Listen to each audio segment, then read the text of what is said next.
Hey everyone, we have some Acura Integra JDM headlights finished up today. This customer sent in some used headlights, not in the best shape. We did a lens restoration on them, got the lenses cleared up significantly versus how they came in.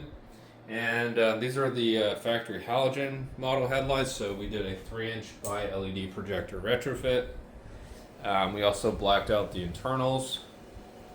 So the original bezels had previously been painted and wasn't done very well. So customer wanted to have all that fixed. So we stripped the bezels out, stripped all the paint off of the old bezels, and repainted them a satin black. So nice uniform look now.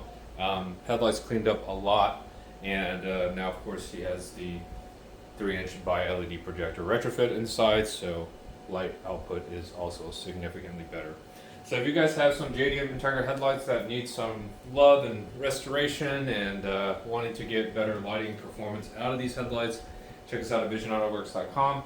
We have a headlight package for this vehicle, and you can make your order entirely online. Additionally, again, we do offer optional cosmetic upgrades such as the paint work on the bezels if it requires it, the lens restoration. We also offer LED modifications such as LED halos, demon eyes, a lot of different options on the website. So just make sure you look through all that before you check out. If you have any further questions about ordering, you can contact us via phone or email. Our contact information is on our website.